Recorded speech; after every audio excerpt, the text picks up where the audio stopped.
नमस्कार. गोड गप्पाच्या या आपल्या पॉडकास्टमध्ये as usual doctor Madhura D Kulkarni madam आलेले आहेत. फेसेस एम बाय मधुरा या माध्यमातून आपण अनेक पॉडकास्ट त्यांचे घेतले आणि लोकांचा खूप छान प्रतिसाद त्याला आहे. याही पॉडकास्टला तुम्ही खूप छान प्रतिसाद द्याल याची मला खात्री आहे. कारण आज आम्ही जो विषय घेतोय तो खूप ट्रेंडिंग विषय आहे सध्या. आपण आता मॅडम सगळीकडे पाहतोय की त्याच्या खूप जाहिराती, होर्डिंग्स पाहायला मिळत आहेत आणि ही समस्या दिवसेंदिवस वाढत चाललेली आहे. तर पॉडकास्टमध्ये तुमचं मनापासून स्वागत. गोड गप्पामध्ये नमस्ते. नमस्ते. सध्याच्या काळामध्ये हेअर ट्रान्सप्लांट या विषयावरती आपण आज बोलणार आहे. तर हेअर लॉस पासून आपण सुरुवात करू, म्हणजे मग हेअर ट्रान्सप्लांटकडे आपल्याला येता येईल. तर हेअर लॉसची सगळ्यात महत्वाची कारणं सध्या वाढलेली काय आहेत? सगळ्यात मोठं हेअर लॉसचं कारण आता आहे की लॅक ऑफ न्यूट्रिशन आणि स्ट्रेस. आपण बघतो की आजकालच्या जीवनात भरपूर स्ट्रेस वाढलेला आहे. लोक खूप साऱ्या गोष्टी ट्राय करतायत आणि न्यूट्रिशन डेफिशियन्सी म्हणजे लोकांना डाएट पण करायचं आहे, लोकांना वजन पण कमी करायचं आहे, खायचं पण नाही आहे आणि बाहेरचं खाणं वाढल्यामुळे खूप सारे न्यूट्रिशनल डेफिशियन्सीज लोकांमध्ये दिसून येतात. सो स्ट्रेसफुल लाईफ आणि न्यूट्रिशन डेफिशियन्सी हे सगळ्यात मोठं कारण आहे आजकाल की लोकांना हेअर लॉस होतोय. आणि या हेअर लॉसमुळे लोक बऱ्याच प्रकारही ट्राय करतात, त्यामुळे योग्य त्यांना उपचारही न मिळाल्यामुळे त्यांचा हेअर लॉस झपाट्याने वाढतोय. ओके. आपण हेअर लॉसच्या संदर्भामध्ये बरीचशी माहिती आपल्या पॉडकास्टमधनं सगळ्यांना दिलेलीच आहे ऑलरेडी. तर हेअर लॉसवरती उपाय म्हणून सध्या खूप मोठ्या प्रमाणामध्ये खूप जण हेअर ट्रान्सप्लांट करून घेत आहेत. आता ह्याच्यामध्ये लोकांच्या मनामध्ये अनेक गैरसमज आहेत की हेअर ट्रान्सप्लांट केला तर तो टिकेल का, त्याला खर्च किती येईल, किंवा ते नॅचरल आहे का, किंवा त्याचा माझ्या हेल्थवरती काय परिणाम होईल. तर ह्या सगळ्या गोष्टींची उत्तरं मी तुमच्याकडून घेणारच आहे. तर हेअर ट्रान्सप्लांटमध्ये कोणते कोणते प्रकार आहेत की जे लोक करून घेऊ शकतात? आता हेअर ट्रान्सप्लांट म्हणजे केश रोपण याला एक खूप चांगली पद्धती आपण म्हणू शकतो. कारण की हे नॅचरल हेअर ट्रान्सप्लांट म्हणजे नॅचरल केस तुमचेच तुम्हाला रोपण करणे हा त्याचा एक प्रकार आहे. आता हे नॅचरल केस रोपण हे कधी सुरुवात झाली तर this is a very age old procedure. ही प्रोसिजर आधी केली जायची सर्जिकली, म्हणजे तुमच्या ह्या भागातला थोडा स्किनचा भाग काढला जायचा, त्याच्यातून काही केस काढले जायचे आणि ते तिथे लागायचे. आपण त्याला FUT टेक्निक म्हणजे फॉलिकल युनिट ट्रान्सफर टेक्निक असं म्हणतो. पण जसं जसं इव्हॉल्युशन पुढे गेलं तसं तसं पहिले FUE म्हणजे एक एक केस काढला तर इझी पडेल अशा प्रकारची पद्धती म्हणजे FUE ह्याची निर्मिती झाली. आता आपण ते सुरुवात केली, त्याच्यानंतर ते वापरायला लागले लोकांमध्ये, रिझल्टही चांगला यावा लागला, सर्जरीही टाळता आली लोकांमध्ये, टाके घालणे ह्या गोष्टी टाळता आल्या. त्यामुळे हेअर ट्रान्सप्लांट हा एक आपण खूप चांगली पद्धती सुरुवात बघितली. पण हेअर ट्रान्सप्लांट कुणामध्ये करावं हा एक मोठा विषय लोकांच्या मनामध्ये नेहमी प्रश्न करून राहायचा. पण त्याच्यामध्ये खूप चांगले क्लासिफिकेशन दिलेलं आहे. आमच्या मेडिकल टर्म्समध्ये त्याला आपण क्लासिफिकेशन ऑफ हेअर ट्रान्सप्लांट्स किंवा हेअर लॉस असं म्हणतो. तर मेल फिमेल पॅटर्नचे वेगवेगळे क्लासिफिकेशन्स आहेत. त्याच्यामध्ये क्लास 1 पासून क्लास 6 पर्यंत वेगवेगळे क्लासिफिकेशन आहेत. आता हे क्लासिफिकेशन म्हणजे काय नक्की त्यांनी दिलं तर त्यांनी असं सांगितलं की तुमचे जर केस थोडे प्रमाणात गेले तर त्याला क्लास 1 म्हणू शकता, थोडे मध्यभागापर्यंत गेले तर क्लास 2 म्हणू शकता, मध्यभागापर्यंत आणि थोडासा मधला पार्ट हे गेला तर क्लास 3 म्हणू शकता. आणि जसं आपण बघतो काही लोकांमध्ये संपूर्ण केस जातात, फक्त एक छोटा पट्टा राहतो, त्यांना क्लास 5 आणि 6 असं म्हणलं. म्हणजे तुमच्या केस जाण्याची जी क्वांटिटी आहे त्याच्यावरती ते डिपेंड आहे. मग ह्या वेगवेगळ्या क्लासिफिकेशनसाठी वेगवेगळ्या प्रकारच्या हेअर ट्रान्सप्लांटची ऍक्च्युअली गोष्टी चालू झाल्या. जसं आपण बघतो कुठलीही गोष्ट निर्माण झाली तर बरेच सायंटिस्ट, बरेच डॉक्टर्स, बरेच लोक त्याच्यावर रिसर्च करतात आणि वेगवेगळ्या पद्धती मांडतात. तसं सगळ्यात बेसिक टेक्निक आहे FUE, that is follicle unit extraction.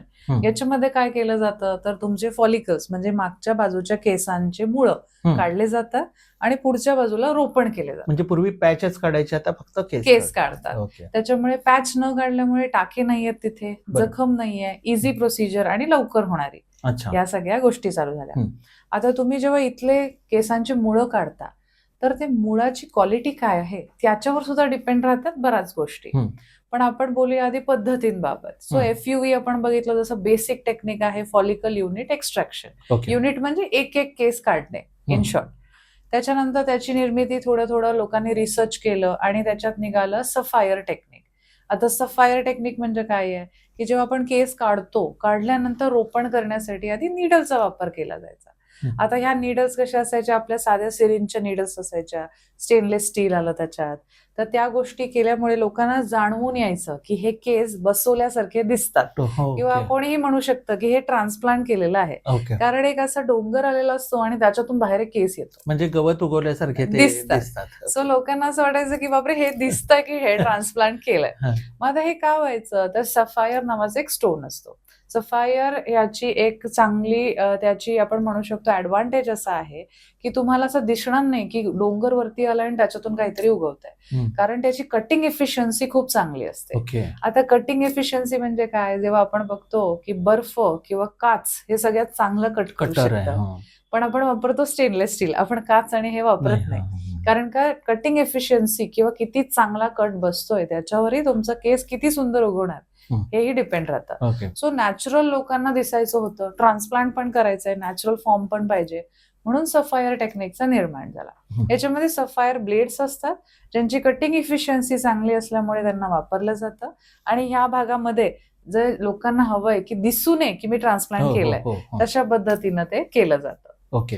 मग काही लोकांना असंही वाटलं की जेव्हा आपण केश रोपणसाठी मागच्या बाजूचे केस काढतो, पण ते खूप वेळ बाहेर बॉडीच्या बाहेर ठेवले जातात. जसं आपण बघतो की गोल्डन आवर, गोल्डन पिरियड अशा एक नावाची गोष्ट असते की बॉडीचा कुठलाही पार्ट जर काही कारणास्तव निघाला ऍक्सिडेंटमध्ये वगैरे, जितका लवकर तुम्ही रिप्लेस कराल तितके चांगले तुम्हाला रिझल्ट मिळणार. तेच फॉर्म इथे अप्लाय केलं गेलं आणि निर्माण झाला RTFUE अशा टेक्निकचा. आता RTFUE म्हणजे रिअल टाइम. आता रिअल टाइम म्हणजे काय की केस काढून स्टोअर करण्यापेक्षा एक व्यक्ती केस काढतोय, दुसरा व्यक्ती सायमल्टेनियस केस बसवतोय. सो बॉडीच्या बाहेर जो राहण्याचा एक टाइम आहे तो आपण पूर्णपणे कमी करून टाकतो. सो या 3 पद्धती खूप ट्रेंडिंग मध्ये चालतात, खूप लोकही ह्याला प्रेफर करतात. आता याच्यामध्ये आपण पाहतो की आपण आपल्याकडे कशा पद्धतीने करतो त्याच्यावरती आपण नंतर येऊया, परंतु खूप ठिकाणी आता ह्याचे शॉप्सच निघालेले, म्हणजे दुकानं निघाल्यासारखी लोक हे करतायत की कमी कॉस्ट मध्ये करून देऊ आणि तुम्हाला गॅरंटेड आम्ही करून देऊ. कारण आज काय सोशल मीडिया आहे, जाहिरातीचं माध्यम आहे, लोक त्याला भुलतात, फसतात. तर याच्यामध्ये या पद्धतीनं कमी कॉस्टमध्ये किंवा कमी ह्याच्यामध्ये फटकन करून देण्याचे जे काही आता ट्रेंड निघालेला आहे त्याच्याबद्दल तुम्हाला काय वाटतं, एक सर्जन म्हणून तुम्ही काय सजेस्ट कराल लोकांना? सर्वप्रथम तर लोकांना समजण्याची गरज आहे की हेअर ट्रान्सप्लांट ही एक प्रकारची सर्जरी आहे. सर्जरी ही प्रत्येक सर्जन कडून किंवा एखाद्या क्वालिफाईड प्रोफेशनल कडून करून घेणं फार गरजेचं आहे. ही हॉस्पिटल सेटअप मध्ये किंवा एखाद्या क्लिनिक सेटअप मध्ये जिथे सगळ्या प्रकारच्या इमर्जन्सी गोष्टी उपलब्ध आहेत तिथे करणं खूप गरजेचं आहे. जर तुम्ही असं म्हणत असाल की एखादं कुठेतरी त्यांनी देत आहेत की कमी कॉस्ट मध्ये ट्रान्सप्लांट करतोय, पण ती योग्य व्यक्ती प्रोफेशनल नाहीये, त्यांच्याकडे सगळी सामान किंवा सामग्री नाहीये की जे इमर्जन्सी मध्ये पेशंटला मदत करू शकेल, तर तिथे हेअर ट्रान्सप्लांट करणं खूप चुकीचं आहे. तर याच्यामध्ये आता आपण म्हणालात की सर्जन असणं अपेक्षित आहे, त्या ठिकाणी सगळे मेडिकल इक्विपमेंट्स किंवा ती मेडिकल हेल्प असणं हे गरजेचं आहे.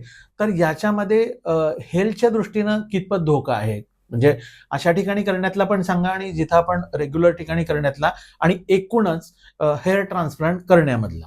हेअर ट्रान्सप्लांट ही एक प्रकारची सर्जरी आहे. जशी प्रत्येक सर्जरीमध्ये जर तुम्ही सगळ्या गोष्टींची काळजी व्यवस्थित घेतली तर धोका अजिबात नसतो.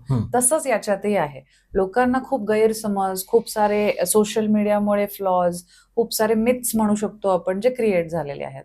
आता हेअर ट्रान्सप्लांट ही सर्जरी असल्यामुळे डेफिनेटली जेव्हा पण कुठल्या माणसावरती कुठली प्रोसिजर केली जाते तर त्याचे सगळे आपण जे काय आहे ते टेस्ट करतो. आता त्या टेस्टमध्ये काय येतं, तर लोकांचे ECG केले जातात, लोकांचे ब्लड टेस्ट केले जातात, लोकांचं मेडिकल फिटनेस एका क्वालिफाईड मेडिकल प्रोफेशनल कडनं घेतलं जातं की हा व्यक्ती फिट आहे ही प्रोसिजर करायसाठी. ही प्रोसिजर जर लोकांनी करून घेतली तर डेफिनेटली ही सेफ प्रोसिजर आहे. प्लस तुम्ही ज्या माणसांकडून किंवा ज्या व्यक्तीकडून किंवा ज्या प्रोफेशनल कडून हे करून घेताय त्यांचं नॉलेज किती आहे, त्यांचं स्किल किती आहे आणि त्यांना इमर्जन्सी हँडल करायची ट्रेनिंग आहे की नाही, या 3 गोष्टीवर हे अवलंबून आहे. नाहीतर hair transplant is a very safe procedure unless done by a professional. हा, बरोबर. याच्यामध्ये मला आठवतंय की माझ्या एका मित्रानं तुमच्याकडं हेअर ट्रान्सप्लांट बद्दल विचारणा केलेली होती आणि त्यावेळेला तुम्ही त्याला फर्स्ट सांगितलं की तुला ते होऊ शकतंय का नाही हे मी पहिल्यांदा टेस्ट करेन आणि मगच तुला सजेस्ट करेन की काय करायचं. तर मग येणाऱ्या प्रत्येक पेशंटला तुम्ही असंच ट्रीट करता की माझी इच्छा आहे, मला करायची आहे म्हणून त्याला तुम्ही करता, कसं करता, तुमच्याकडे काय हा process? प्रश्न खूप चांगला आहे सर खरं तर, कारण प्रत्येक व्यक्ती जो येतो तो हाच अपेक्षाने येतो की मला ट्रान्सप्लांट करायचंय. हं. आणि पहिला आजकाल लोकांचा जनरली प्रश्न हा असतो की किती रुपये लागणार, हा, बरोबर. हा मेन प्रश्न आहे. पण आमच्या इथे फेसेस एम बाय मधुरामध्ये आता आम्ही एक लेटेस्ट हेअर ब्रँड लॉन्च केलाय, ज्याच्या अंडर आम्ही डेडिकेटेड हेअर ट्रान्सप्लांट क्लिनिक असा त्याचा निर्माण केला. बरं. त्याचं नाव आहे हेअर एक्स बाय मधुरा. अच्छा. आता या हेअर एक्स बाय मधुरामध्ये आम्ही अशी पद्धती सुरू केली आहे की जेव्हा व्यक्ती येतो, रॅदर दॅन की त्याला ट्रान्सप्लांट करायचंय किंवा त्याला किती पैसे परवडणार आहेत, आम्ही आधी जज करतो की त्याला कुठल्या क्लास ऑफ हेअर लॉस आहे. जसं मी तुम्हाला म्हणलं क्लास 1 टू क्लास 6 असे वेगवेगळे क्लासिफिकेशन असतात. तर त्या कुठल्या क्लासमध्ये तो व्यक्ती बसतो. सेकंड थिंग, त्याची जे बॉडी लँग्वेज किंवा त्याची जी बॉडीची न्यूट्रिशनल डेफिशियन्सी आहे, त्याचे जे काही फ्लॉज आहेत, आपण ते सगळे काढतो की ह्या व्यक्तीला हेअर ट्रान्सप्लांट केल्यावर, hair transplant is a procedure, ती कुठल्याही व्यक्तीमध्ये होऊ शकते. पण केस लावणे महत्वाचं नाहीये, केस उगवणेही महत्वाचं आहे. तसंच आम्ही त्या सगळ्या गोष्टी जज करतो की त्याचे केसांचे फॉलिकल कसे आहेत, त्या फॉलिकलमध्ये स्ट्रेंथ किती आहे, त्या पेशंटचे हॉर्मोन्स नॉर्मल आहेत का, की आपण जेव्हा रोपण करतो त्याच्यानंतर त्याला ते सपोर्ट करतील ग्रोथसाठी, प्लस न्यूट्रिशनल जे काही डेफिशियन्सी आहे आपण ते करेक्ट करतो. या सगळ्या गोष्टींना अनुसरून आपण त्यांना एक अंदाज देऊ शकतो की हेअर ट्रान्सप्लांट मध्ये तुम्हाला एवढा पर्सेंटेज ऑफ रिझल्ट एक्सपेक्टेड आहेत. आम्ही तेच विचारणार होतो की हेअर ट्रान्सप्लांट ची प्रोसिजर केल्यानंतर 100% रिझल्ट मिळतात का ह्याच्यामध्ये? डेफिनेटली. ऍक्च्युअली हेअर ट्रान्सप्लांटमध्ये तुम्ही बघितलात आणि सगळ्या गोष्टी कन्सिडर केल्या तर 100% रिझल्ट डेफिनेटली एक्सपेक्टेड असतो. पण जसं मी तुम्हाला बोलले की रिझल्ट कशावर अवलंबून आहेत, तर इंडिव्हिज्युअल लोकांचे फॉलिकल्स किती आहेत. आता हेअर लॉस हे जेनेटिक पण असतं. काही लोकांचे जीन्सच तसे असतात की हेअर टिकत नाहीत. हेअर ट्रान्सप्लांट नंतर केस येतात, काही वर्षांनी ते पुन्हा निघायला लागतात. मग हे का होतं, लोकांना असं वाटतं की मला केस उगवून आले तर मला काही मेंटेनन्सची गरज नाहीये. पण जसं आपल्याला माहितीये, जरी आपण शेतात सुद्धा पीक लावलं तर त्या पिकाला पण मेंटेनन्स आहे. मेंटेनन्स म्हणजे तुम्ही पाणी घातलं पाहिजे, खत घातलं पाहिजे, नांगरलं पाहिजे, हवा लागली पाहिजे, पाऊस आला तर तुम्ही त्याला झाकून ठेवता. या गोष्टी आपण करतो. सिमिलरली आपल्याला केसांचीही तेवढी काळजी घेणं गरजेचं आहे. लोक ही गोष्ट अवॉइड करतात. लोकांना वाटतं की हेअर ट्रान्सप्लांट केलं, चला जरी मला 100% रिझल्ट आला तर नंतर मी मेंटेनन्स सोडून देतात ते. आणि मग काही वर्षानंतर ते जेव्हा केस जायला लागतात तेव्हा त्यांना असं वाटतं अरे हेअर ट्रान्सप्लांटचा काही उपयोगच नाहीये, हेअर ट्रान्सप्लांट 100% रिझल्ट देतच नाही. पण ही लोकांना समजण्याची गोष्ट आहे की जेव्हा तुम्ही फॉलिकल बाहेर काढता बॉडीच्या, तेव्हाच तुम्हाला एखादा सर्जन किंवा व्यक्ती सांगू शकतो की तुम्हाला एवढा पर्सेंटेज ऑफ रिझल्ट एक्सपेक्टेड आहे. कारण जे फॉलिकलही काढले जातात त्याची क्वालिटी कशी आहे, त्याची थिकनेस कशी आहे, त्याची सस्टेनेबिलिटी कशी आहे, किंवा ते फॉलिकल पुन्हा रोपण केल्यावर किती दिवस ते घेईल किंवा त्याला काय गोष्टीची गरज आहे वाढीसाठी, हे त्या सर्जनला किंवा प्रोफेशनलला पर्टिक्युलरली माहिती असतं. माझ्या मनातला प्रश्न एक विचारतो तुम्हाला, तर त्याच्यावर जोक पण एक आला होता की आपल्या डोक्यावरचे केस गेल्यानंतर, विषय माझे गेले समजा, तर काही ठिकाणचे केस जे आहेत ते खूप वाढतात, म्हणजे अगदी कटिंग करायला जावं लागतं, आणि काही ठिकाणी अजिबातच केस उगवत नाहीत किंवा गेलेले आहेत, तिथं पूर्वी होते पण गेलेले आहेत. तर असं का होतं की काही ठिकाणीच केस येतात? जर समजा त्या माणसात डेफिशियन्सी असेल तर सगळेच जायला पाहिजेत ना, तर काही ठिकाणचे का येतात आणि काही ठिकाणचे का जातात? हा एक चांगला प्रश्न आहे सर. याच्यावर पहिले आपण एक छोट्या गोष्टीवर आधी बोलू, मग मी याचं उत्तर डेफिनेट देते. आता लोक येतात की हेअर PRP करायचे किंवा हेअरला काहीतरी इंजेक्टेबल करा. आता PRP काय आहे? Platelet rich plasma. ते तुमच्या ब्लड मधूनच आपण काढून बनवतो. मग ब्लड ऑलरेडी तुमच्या बॉडीमध्ये फिरतंय, मग ते काढून पुन्हा इंजेक्ट करायची काय गरज आहे? कारण आपल्या बॉडीमध्ये जरी ग्रोथ फॅक्टर्स असले तरी त्या ठिकाणापर्यंत पोहोचण्यासाठी त्याला काही प्रॉब्लेम्स येत आहेत. आता ते प्रॉब्लेम्स कशामुळे येतात? तुमच्या इंटरनल डेफिशियन्सीजमुळे. पण हा योग्य प्रश्न आहे की मग काही ठिकाणचे केस वाढतायत, जसे दाढी मिशी येते पण हो. डोक्याचेच केस येत जात नाहीत. आहेत. हो. असं का होतंय? हं. बिकॉज तुम्हाला जे हॉर्मोन रेग्युलेट करतात ते हॉर्मोन वेगवेगळ्या लेवल्सवर रेग्युलेट करतात. प्लस तुमचे जे फॉलिकल्स आहेत त्याची पद्धती वेगवेगळ्या आहेत. जसं तुम्ही दाढीच्या केसांना हात लावला तर त्याची थिकनेस वेगळी असते, जास्त असते. त्याची वाढ वेगळी असते. आपल्या डोक्याच्या केसांचे फॉलिकल बघितलं तर त्याची थिकनेस आणि वाढ वेगळी असते. आता याला मेझनकायमल सेल्स गरजेचे असतात त्यातल्या ठिकाणचे. जसं की आता समजा तुमच्या दाढीचे डोक्याच्या केसांना एवढे वाढायला लागले तर तुम्हाला दर आठवड्याला वेण्या घालाव्या लागतील. हो, बरोबर. बरोबर. म्हणून त्याला कंट्रोल आहे. तर बॉडीची मेकॅनिझम नॅचरल मेकॅनिझम मध्येच असं आहे की जिथले मेझनकायमल सेल्स डिवाइड होतात आणि जसं त्या फॉलिकलचं, जसं आपण मागच्या आपल्या पॉडकास्टमध्ये बोललोय, ॲनाजेन, कॅटेजेन, टीलोजेन या फेजेसमधनं केस जातात. त्या पर्टिक्युलर एरियाचे किंवा बाकी बॉडी एक्स्ट्रीमिटीजचे केसांची जी सायकल आहे ती डिलेड असते आणि डोक्याच्या केसांची सायकल ही शॉर्ट असते. त्याच्यामुळे आपल्या डोक्यांचे केस वाढत राहतात, लहानपणीपासून खूप वाढतात, मग आपण कट करतो आणि दाढीचे, अंगावरचे, अंडर आर्म्सचे, छातीवरचे एवढे केस त्या स्पीडने वाढत नाहीत. इमॅजिन करा जर तुमच्या डोक्याचे केस जसे वाढतात तसे छातीचे केस जर वाढायला लागले तर सो इट अवघड होऊन जाईल. त्यामुळे मग आता काही लोक असंही म्हणतात की ठीक आहे, मग तुम्ही म्हणता की डोक्याचे केस एकसारखे होतात पण मग काही केस जात आहेत, काही नाही जात आहेत. यासाठीच तो क्लासिफिकेशनचा बेस केलेला आहे की जेव्हा पण हेअर लॉस हा चालू होतो, हेअर लॉस पॅटर्न हा नेहमी फ्रंटल पासूनच चालू होतो. तुम्ही कधी बघितलंय का कुणाला की मागच्या बाजूने केस जायला लागलेत की ह्या बाजूने जायला लागलेत? असं नाही होत. फ्रंटल पार्ट पासूनच ते जातात. त्यामुळे त्याला एक क्लासिफिकेशनचा सायंटिफिक बेस दिलेला आहे की जेव्हा तुमचे हे कोपरे जातात पहिले, मग कोपरे थोडेसे डीप होतात, मग त्याच्यानंतर हे केस इथे तुरा राहतो असाच. मग आता हे दोन्ही तर शेजारी आहेत पण इथे मिळतायत आणि इथे राहत नाहीयेत. असं का होत आहे?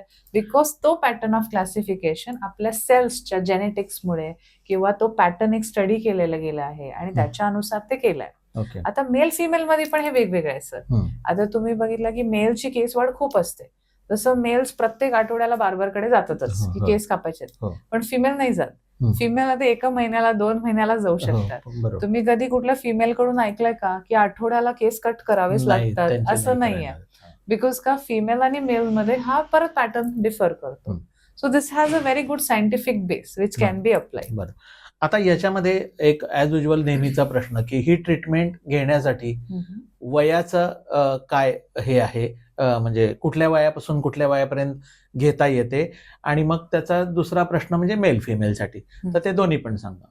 आता ऍक्च्युअली वयाचं म्हणालात तर कुठलाही हेअर ट्रान्सप्लांट प्रोसिजर करण्याच्या आधी मॅच्युरिटी लेवल किंवा आपण जे म्हणतो प्युबर्टी लेवल क्रॉस करणं गरजेचं आहे. बरोबर. आजकाल लहान मुलांमध्ये पण केस गळती चालू आहे, पण आपण त्याचं ट्रान्सप्लांट कधी सजेस्ट नाही करत because they have a growing age.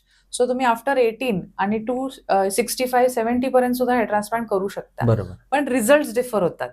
जेवढा यंग माणूस फॉलिकल किंवा त्याचा जो सपोर्ट सिस्टम आहे त्याला सपोर्ट करेल तेवढा ओल्डर माणसाचं करणार नाही. So early you start with hair transplant gives you a better result. तसं तुम्ही 25-30 जर 35 जर केला तर खूप चांगले रिझल्ट एक्सपेक्टेड असतात, कारण बॉडी पण सपोर्ट करते. जसं तुम्ही 45 प्लस जाता, न्यूट्रिशनल डेफिशियन्सी ऑलरेडी झालेले असतात. सो बॉडी काय करते, करेक्ट करायला पण थोडं काम करते, केस वाढवायला पण थोडं काम करते असं. पण मी एक 65 इयर्सचे एका आजोबांचं हेअर ट्रान्सप्लांट केलं होतं. त्यांना पूर्ण व्हाईट केस होते आणि मी विचारलं त्यांना की तुम्हाला का करायचंय? त्यांनी म्हणले इतके वर्ष मी बाकीच्यांसाठी सगळं केलं, आता मला माझ्यासाठी करायचं. केस आले नाही आले, इट डझंट मॅटर फॉर प्रयत्न करू. आय वॉन्ट की मी सगळं आयुष्यात केलंय आणि मला हेही करायचंय. सो मी त्यांचंही केलं आणि ही वॉज सो ऍक्टिव्ह की त्यांची जीवनशैली जी म्हणतो इतकी सुंदर होती की त्यांचं टाइम टू टाइम फॉलोअप, खाणं पिणं व्यवस्थित, झोप व्यवस्थित. ते म्हणले मी मोबाईल वापरतच नाही, त्याच्यामुळे मला कशाचं टेन्शनच नाही आणि मला आता जगायसाठी जेवढे पैसे लागतात तेवढे माझ्याकडे आहेत, त्याच्यामुळे मी याच्यामध्ये एक मला नेहमी पडणारा प्रश्न आहे की जेव्हा हेअर ट्रान्सप्लांट आपण करतो त्याच्या वेळेला ते जे केस उगवलेले आहेत ते म्हणजे स्टील तसेच राहतात का ते रेग्युलर केसाप्रमाणे वाढत राहतात, ते कट करायचे परत वाढत राहतात, अशी प्रोसेस होते का ते ठराविक ह्याच्यामध्ये प्लांट केलेत आणि आता ते आहे तसेच राहणार आहेत, म्हणजे प्लस मायनस काहीच होणार नाही? हा, याच्यात दोन प्रकार आहेत सर. जर तुम्ही नुसते मूळ म्हणजे फॉलिकल युनिट एक्स्ट्रॅक्शन जर करत असाल आणि नुसते मूळ लावत असाल तर ते जसे वाढतात तसेच वाढणार आहेत. आता एक नवीन पद्धती आली आहे हेअर ट्रान्सप्लांट मध्ये की लॉंग हेअर ट्रान्सप्लांट करू शकता तुम्ही. काही लोकांना असं असतं की मला टक्कल नाही करायचंय आणि मला ट्रान्सप्लांट केल्या गेल्या लगेच मोठे केस हवेत. तर तुम्ही मोठे केस आहेत असे फिमेल्स मध्ये स्पेसिफिकली हे जास्ती वापरलं जातं. आहे असे मोठे केस सुद्धा मुळापासून काढून तुम्ही लावू शकता. सो ग्रोथ ही नॅचरलच होते. जशी नंतर वाढणार, कट करायचे तसंच. अच्छा. ओके. तर त्याच्यामुळे ते वाढत राहतात, त्याला कट करायचे म्हणजे स्टील. आता साधारणतः एक 2 उदाहरणं आपल्या सगळ्यांच्या समोर आहेत म्हणून जे महाराष्ट्राचे हास्य तर बरेच लोक बघतात आणि त्याच्यामध्ये आपण 2 जे त्यातले महत्वाचे हिरो आहेत ते आपण पाहतो की एक समीर आहे आणि दुसरा प्रसाद खांडेकर आहे. बरोबर. तर ह्या दोघांनी पण हेअर प्लांटेशन करून घेतलंय आणि ते क्लिअरली सांगतात की आम्ही करून घेतलेलं आहे, म्हणजे कुठेही ते लपवत नाहीत. म्हणून हा प्रश्न विचारतोय. ते लपवत असते तर मी हा प्रश्न मुद्दामून विचारला नसता. तर समीरचे जे केस आहेत ते साधारणतः थोडेसे विरळ अशा टाईपमध्ये दिसतात आणि प्रसादचे जे आहेत ते दाट अशा टाईपमध्ये दिसतात. तर त्या दोन्हीमध्ये ट्रीटमेंटमध्ये फरक आहे का, टाईपमध्ये फरक आहे का, त्यांच्या बेसिकमध्ये फरक? त्यांच्या टाईपमध्ये डेफिनेट फरक आहे. म्हणजे आता तुम्ही आधीचा जर आठवला किंवा प्रिव्हियस व्हिडिओज जर त्यांचे बघितले तर मागच्या बाजूचा डोनर एरिया हा खूप इम्पॉर्टंट असतो. आता डोनर एरिया म्हणजे काय, जसं तुम्हाला मी म्हणाले की ह्या बाजूला केसांची तुमच्या जी क्वालिटी आहे त्याच्या अनुसार किती ग्रोथ येणार हे एक्सपेक्टेड असतं. आता काही लोक खूप लेट म्हणजे क्लास 3-4 पर्यंत आल्यावरच ट्रान्सप्लांटला येतात. म्हणजे हे कोपरे जातात, पुन्हा इथे जातं, पुन्हा इथेपर्यंत आलं की मग ते फील की आता मला ट्रान्सप्लांट करायचंय. मग हा डोनर एरिया जेवढा कमी तेवढी जागा भरणं अवघड आहे. काही लोकांना असे हवं असतं की मला नुसती एक पट्टी लावून सोडायचं नाहीये, मला पूर्ण केस पाहिजेत पण ते विरळ असले तरी चालेल. सो जर डोनर तुम्हाला मिळताना कमी मिळतोय तर तुम्ही एरिया कव्हर करायसाठी थोडेसे लांब म्हणजे थोडेसे विरळ लावू शकता. सो लोकांना ट्रान्सप्लांटचंही समाधान मिळतं, माझं केस आलेले आहेत हेही समाधान आहे, प्लस त्यांचा रिझल्ट तसा ओरिएंटेड राहतो. आता तुम्ही दुसऱ्या व्यक्तीच्या बाबतीत जे म्हणालात तर त्याचा डोनर एरिया चांगला आहे, प्लस त्याची quality of hair is also good, त्याच्यामुळे दोघांमध्ये फरक दिसतो. ओके. आता याच्यामध्ये अनेक लोक याच्यामध्ये की मी करू का नको अशा द्विधा मनस्थितीमध्ये आहेत, बरं का? तर तुम्ही कोणाला सजेस्ट कराल की कुठल्या फील्ड मधल्या लोकांनी ते शक्यतो करावं आणि कोणी केलं नाही तरी चालेल? सी, आता हेअर ट्रान्सप्लांट करायचं की नाही करायचं that is a individuals choice. Hair transplant हा नेहमी अल्टिमेट ऑप्शन राहतो. कसं असतं, लोकांना असं वाटतं आणि आजकाल खूप मिथ्स झालेत आणि हे सोशल मीडिया इंस्टाग्रामच्या व्हिडिओजमुळे खूपच हेवी लोकांनी करून ठेवलंय की PRP केले तर नवीन केस येतात, इंजेक्शन करा नवीन केस येतात, लेझर करा नवीन केस येतात. असं नाही होत. जर तुमचे फॉलिकलच खालती नाहीये तर तुम्ही किती इंजेक्ट केले तर केस वाढणार आहेत का? नाही होणार. सो ह्या लोकांमध्ये अल्टिमेट ऑप्शन राहतो हेअर ट्रान्सप्लांट. आता समजा खाली मूळच नाहीये तर वरती झाड उगवणारच कसं ना, तुम्ही त्याला काही काम केलं पाहिजे. सो अशा लोकांमध्ये हेअर ट्रान्सप्लांट रिमेन्स अन अल्टिमेट ऑप्शन. पण ते सुद्धा लोकांची चॉईस असते. काही लोक हेअर विक्स प्रेफर करतात, काही लोक म्हणतात गेले तर जाऊ देत, आता आय एम हॅपी. पण तर तुम्ही एखाद्या अशा फील्डमध्ये काम करता जिथे अपिअरन्स मॅटर करतो. आजकाल लोकांना यंग दिसायचंय, कुणालाही म्हातारा दिसायचं नाही, I want to look young असं आहे. सो त्या गोष्टी लोक प्रेफर करतात. सो कोणी प्रेफर करावा that is an individual choice, कारण हेअर ट्रान्सप्लांट हा ऑप्शन नाहीये, हा चॉईस आहे प्रत्येकाचा. त्याच्यामुळं तरी पण मला वाटतं की ज्या मीडियाच्या फील्डमध्ये काम करणाऱ्या लोकांना आहे त्याची जास्त नीड आहे किंवा आपण बऱ्याच वेळेला हे केलं की लग्नाच्या मार्केटमध्ये ज्या वेळेला आपण उभं राहतो त्यावेळेला ते छान दिसणं किंवा यंग दिसणं, तरुण दिसणं, काय म्हणतात त्याला, स्मार्ट दिसणं गरजेचं आहे. तर त्यांना काय सजेस्ट कराल? सी, आता तुम्ही जर अक्षय खन्नाचं एक्झाम्पल घेतलं, आपण पाहिलंय अक्षय खन्नाला ऍक्च्युअली केस नाही आहेत, तो हेअर विक्स वापरतो. त्यालाही बरेचसे ऑप्शन्स मिळाले असतील हेअर ट्रान्सप्लांटचे, पण त्यांना नाही चूज केलं. एका पिक्चर मध्ये तर विदाऊट विक तो आला, जसं आपण दृश्यम बघितला त्यांचा. तर इट इज अ चॉईस. जसं मी पहिल्याही म्हटलं की hair transplant is not an option, it is a choice. प्रत्येकाची आपली आपली चॉईस असते की काय करायचं. पण आता जसं तुम्ही म्हणलात की लग्नाच्या सीझन मध्ये लोकांना उभा राहायला वगैरे, तर तुम्ही जर असं काही विचार करत असाल की मला पूर्ण रिप्लेसमेंटच पाहिजे आणि मला ते नॅचरल पद्धतीने पाहिजे, तर तुम्ही you should go for hair transplant at least 6 to 8 months back. जेव्हा पण तुम्हाला काही कार्यक्रम आहे. हं. नाहीतर असं होत नाही की हेअर ट्रान्सप्लांट केलं आणि तिसऱ्या दिवशी तुमचे केस उगवले. बरोबर. हेअर ट्रान्सप्लांटची एक उपचार पद्धती आहे. हं. तुमचे केस रोपण होणार, त्याच्यानंतर 5 दिवस त्याचा पिरियड असतो सांभाळायचा. हं. त्याच्यानंतर 10 दिवसांनी हेड वॉश होतं, म्हणजे केस धुतले जातात. हं. त्याच्यानंतर त्याची वाढ चालू होते. पुन्हा काही दिवसांनी वरचे फॉलिकल्स गळून जातात, म्हणजे वरचा सगळा एरिया जो ड्राय झालेला आहे तो निघतो हां. आणि फॉलिकल टेकन अप होतात. हं. त्याच्यानंतर पुन्हा केस वाढी चालू होते आणि ती 6 महिन्यापर्यंत हळूहळू वाढत राहते. बरोबर. आता लोकांना असं वाटतं ट्रान्सप्लांट केले म्हणजे लगेच केस बाहेर आले, असं नाही होत. तुमच्या केसांची वाढ जर 0.5 मिलीमीटर्स दर अशी आठवड्याला असेल तशीच तर ते तसेच येणार आहेत. बरोबर. काही लोकांची वाढ खूप फास्ट असते, तर त्यांना तसे येणार. बरोबर. असं याच्यामध्ये मगाशी पण मी तुम्हाला प्रश्न विचारला होता की फिमेल चं ट्रान्सप्लांट करून घेण्याचं प्रमाण कमी आहे, हं. पण त्यांच्या मनामध्ये इच्छा असते की करायला हवं, केस विरळ झालेत किंवा थोडंसं पुढून कमी झालेत, त्यामुळे हं. टक्कल पडल्यासारखं दिसतं, किंवा पूर्वी जशी मी दिसत होते तशी मी आता दिसत नाही, तर त्यांना तुम्ही काय सजेस्ट कराल? ऍक्च्युली फिमेल ट्रान्सप्लांट खूप कमी लोक, कमी सर्जन्स हे करतात, कारण फिमेल्स अप्रोच होणारे पण कमी असतात. प्लस फिमेल ट्रान्सप्लांट करायला जेवढा वेळ लागतो त्याच्यामध्ये 4 मेल ट्रान्सप्लांट्स होतात. हो. त्याच्यामुळे कारण आपण शेव करू शकत नाही केसांचं, म्हणजे आपण म्हणतो शेविंग वगैरे आपण मेल्सला पूर्ण टक्कल करू शकतो, तसं फिमेलला करू शकत नाही. त्याच्यामुळे त्या ट्रान्सप्लांटला डेफिनेटली वेळ लागतो. खूप कमी सर्जन्स आहेत जे करतात.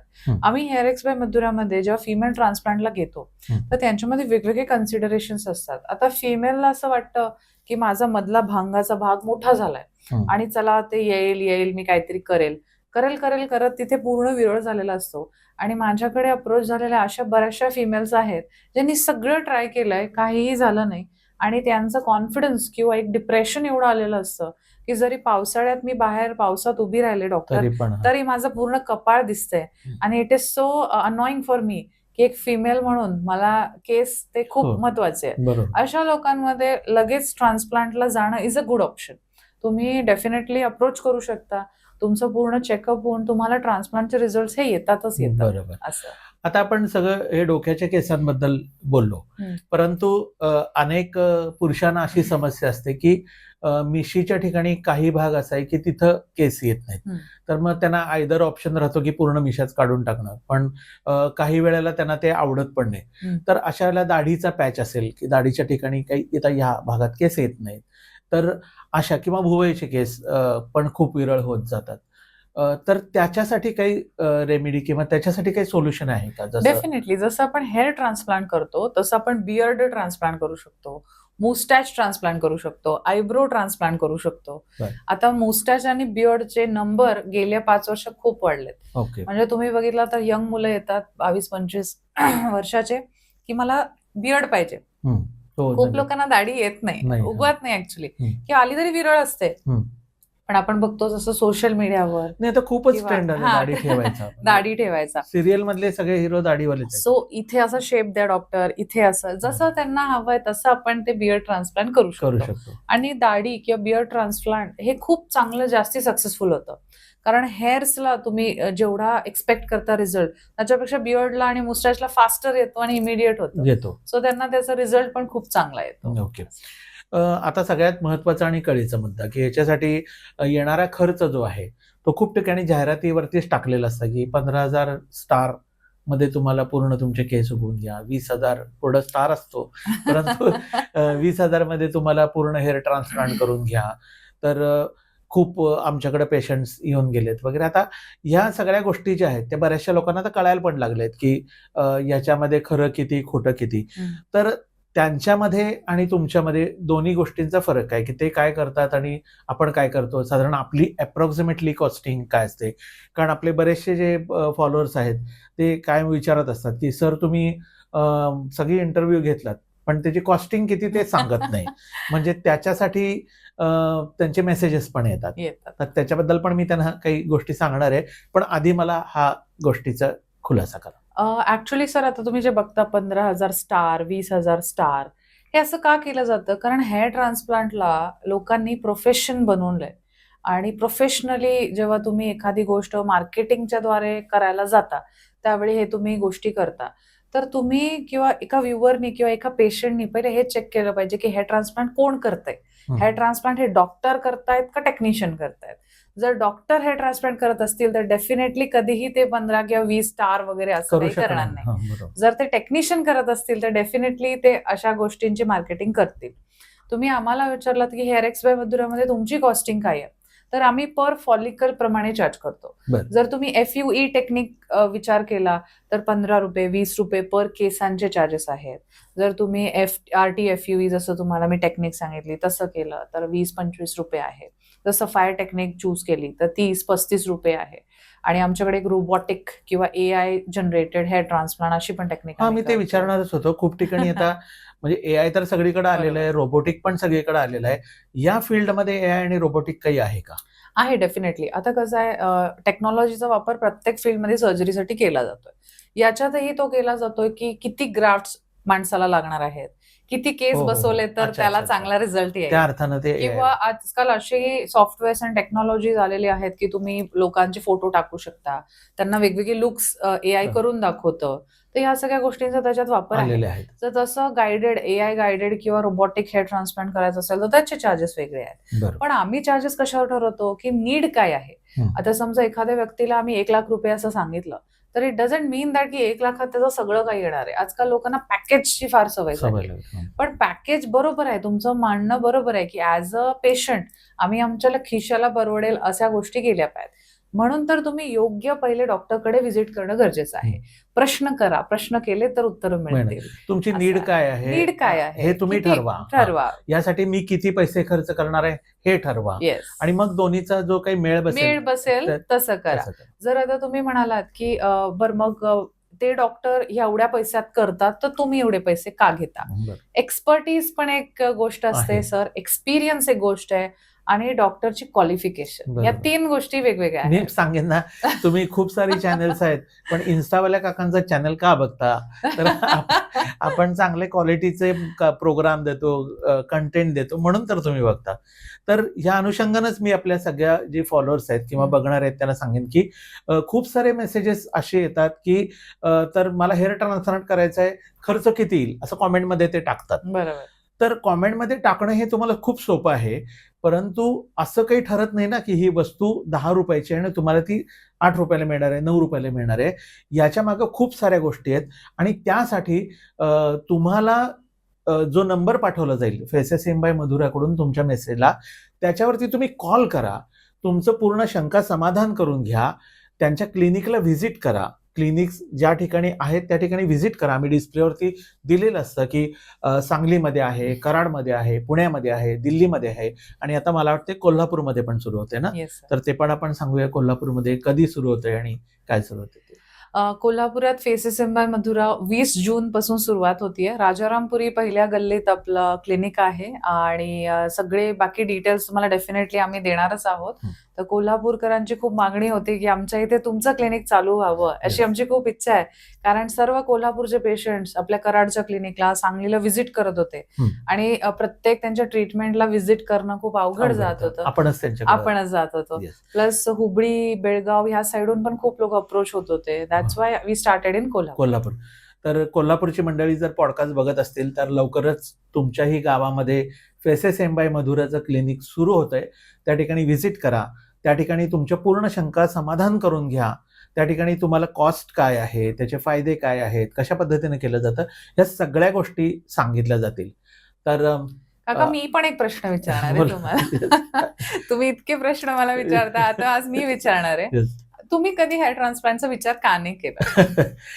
मी ऍक्च्युअल मला खूप केस भरपूर होते पूर्वी आणि मी एक फोटो टाकला होता, त्याला लोकांनी इतक्या कॉमेंट केल्या, काका तुम्हीच का हे इतके केस तुम्हाला आहेत आणि कशामुळे तुमचे केस असे लॉस झाले वगैरे. ते काही तुम्ही म्हणाल असं जेनेटिकली गेले असतील. परंतु मला असं वाटतं, म्हणजे मी कलप वगैरे पण करत नाही, तर मला असं वाटतं की नॅचरली मी जसा दिसतो तसा लोकांना दिसावा. आणि इन्स्टावाले काका म्हटल्यानंतर मग मी केस लावले किंवा जर कलप वगैरे केला तर लोकांना मी काका वाटणार नाही म्हणून मी केलेलं नाहीये. पण ज्या क्षणी मला मनामध्ये येईल, तुम्ही म्हणा 65 पण मजेत करू शकता, तर मग मला पण कधीतरी विचार आला तर नक्कीच मी फेसेस एम बाय मधुरामध्ये येईन आणि करून घेईन. मग त्याला बघू काय काय म्हणतात बरोबर. लोक मला. तुम्ही माझ्या प्रश्नाचं उत्तरही दिलं याच्यामध्ये, की जसं मी म्हटलं की hair transplant is not an option, it is a choice of a Choice. Patient. Yes. Yes. तर पुन्हा भेटूया अशा चालेल. छान माहिती सकट. तुम्ही वेळ काढून आलात आणि ही सगळी माहिती दिली. तर परत एकदा सांगतो, फक्त मेसेज टाकू नका प्लीज. तुम्ही त्यांच्या फोन नंबरवर कॉन्टॅक्ट करा. तिथं टेलिकॉलर्स आहेत, ते तुम्हाला सगळी माहिती देतील. तर थँक्यू तुम्ही पॉडकास्ट बघितल्याबद्दल. तुम्हाला अजून कोणत्या विषयावरती पॉडकास्ट बघायला आवडेल तर तुम्ही तेही कॉमेंटमध्ये टाका, म्हणजे पुढच्या वेळेला आम्हाला तो विषय घेता येईल. Thank you madam. Thank you sir.